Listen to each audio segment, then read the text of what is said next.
This article will be studied during the week of April 25th through May 1st. Do you hate lawlessness? Theme text: You, Jesus, hated lawlessness. Hebrews 1, verse 9. Paragraph 1. Question: What did Jesus teach regarding love? Stressing the importance of love, Jesus Christ told his disciples, I am giving you a new commandment, that you love one another, just as I have loved you, that you also love one another. By this all will know that you are my disciples, if you have love among yourselves. John 13, verses 34 and 35. Jesus commanded his followers to show self-sacrificing love toward one another. That love would be their identifying mark. Jesus also exhorted them, continue to love your enemies and to pray for those persecuting you. Matthew 5, verse 44. Paragraph 2. Question: Followers of Christ should develop a hatred for what? In addition to teaching his disciples about love, however, Jesus taught them what to hate. It was said with reference to Jesus, you loved righteousness and you hated lawlessness, or wickedness. Hebrews 1, verse 9. This shows that we must develop not only a love of righteousness, but also a hatred of sin or lawlessness. It is noteworthy that the Apostle John specifically stated, everyone who practices sin is also practicing lawlessness, and so sin is lawlessness. 1 John 3, verse 4.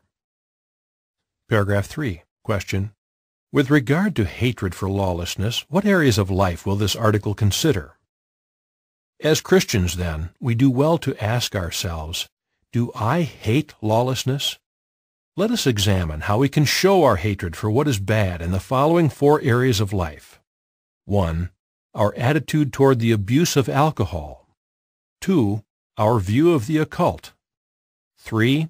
Our reaction to immorality. And 4. Our view of those who love lawlessness. Keep alcohol in its place. Paragraph 4. Question: Why did Jesus enjoy freeness of speech when warning about heavy drinking? Jesus occasionally drank wine, recognizing it as a gift from God. However, he never abused this gift by indulging in heavy drinking. Jesus thus had freeness of speech when counseling against such a practice. Luke 21, verse 34 reads, But pay attention to yourselves, that your hearts never become weighed down with overeating and heavy drinking and anxieties of life, and suddenly that day be instantly upon you. Misuse of alcohol can lead to other serious sins. Thus the Apostle Paul wrote, Do not be getting drunk with wine in which there is debauchery, but keep getting filled with Spirit. Ephesians 5, verse 18. He also admonished the aged women in the congregation not to be enslaved to a lot of wine. Titus 2, verse 3. Paragraph 5. Question: What questions might those who choose to drink alcoholic beverages ask themselves? If you choose to drink alcoholic beverages, you would also do well to ask yourself, do I share Jesus' attitude toward heavy drinking? If I need to counsel others on this matter, do I have freeness of speech? Do I drink to escape worries or to ease stress? How much alcohol do I consume each week? How do I react when someone implies that I might be drinking too much? Do I become defensive or even resentful? Allowing ourselves to become enslaved to a lot of wine can affect our ability to reason things out properly and to make wise decisions. Followers of Christ strive to safeguard their thinking ability. Avoid occult practices. Paragraphs 6 and 7. Question A. How did Jesus deal with Satan and the demons? Question B. Why are occult practices so widespread today? While on earth, Jesus firmly opposed Satan and the demons. He rejected Satan's direct attacks on his loyalty. He also identified and resisted subtle attempts to influence his thinking and actions.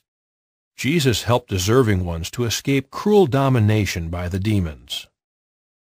After Jesus' enthronement as king in 1914, he cleansed the heavens of the contaminating influence of Satan and the demons.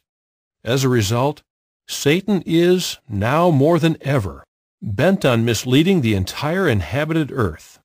Revelation 12, verses 9 and 10.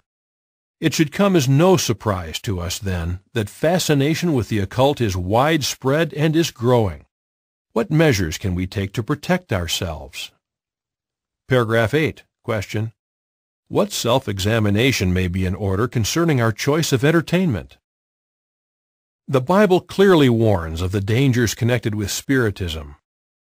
Deuteronomy 18, verses 10 through 12 read, "There should not be found in you anyone who makes his son or his daughter pass through the fire, anyone who employs divination, a practicer of magic, or anyone who looks for omens, or a sorcerer, or one who binds others with a spell, or anyone who consults a spirit medium or a professional foreteller of events, or anyone who inquires of the dead. For everybody doing these things is something detestable to Jehovah. And on account of these detestable things, Jehovah your God is driving them away from before you." Today, Satan and the demons influence people's thinking through movies, books, and electronic games that promote occult practices. When selecting entertainment, therefore, each of us should ask himself, over the past months, have I chosen to be entertained by films, TV programs, electronic games, books, or comics that feature uncanny practices? Do I understand the importance of rejecting occult influences, or do I downplay these dangers? Have I even considered how Jehovah might feel about my choice of entertainment? If I have opened the door to such satanic influences, will my love for Jehovah and his righteous principles impel me to act decisively and slam that door shut? Heed Jesus' warning about immorality. Paragraph 9. Question. How might a person nurture the love of lawlessness? Jesus upheld Jehovah's standard of sexual morality. He said, "Did you not read that he who created them from the beginning made them male and female, and said, 'For this reason a man will leave his father and his mother and will stick to his wife, and the two will be one flesh,' so that they are no longer two, but one flesh. Therefore, what God has yoked together, let no man put apart." Matthew 19, verses 4 through 6. Jesus knew that what we take in through our eyes can affect our heart. In his Sermon on the Mount, he therefore stated, "You heard that it was said, 'You must not commit adultery.' But I say to you that everyone that keeps on looking at a woman so as to have a passion for her has already committed adultery with her in his heart." Matthew 5, verses 27 and 28. Those who ignore Jesus' warning are in reality nurturing the love of lawlessness. Paragraph 10. Relate an experience showing that an individual can break free from pornography. Satan promotes sexual immorality by means of pornography. The present system of things is awash with it. Those who view pornography find it difficult to erase the immoral scenes from their minds. They can even become addicted to pornography. Consider what happened to one Christian. He says, "I secretly viewed pornography. I created a fantasy world that I thought was disconnected from the world where I served Jehovah. I knew that this practice was wrong, but told myself that my service to God was still acceptable." What changed this brother's thinking? He states, "Although it was the most difficult thing I have ever done, I decided to tell the elders about my problem."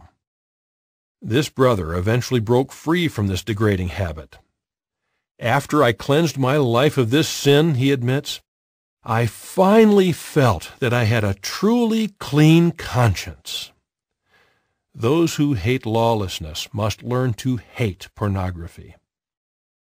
Paragraphs 11 and 12. Question. How can we show hatred for lawlessness when it comes to our choice of music? Music and its accompanying lyrics can strongly influence our emotions and therefore our figurative heart. Music itself is a gift from God and has long held a place in true worship. But Satan's wicked world promotes music that glorifies immorality. How can you tell whether the music you listen to is defiling you or not?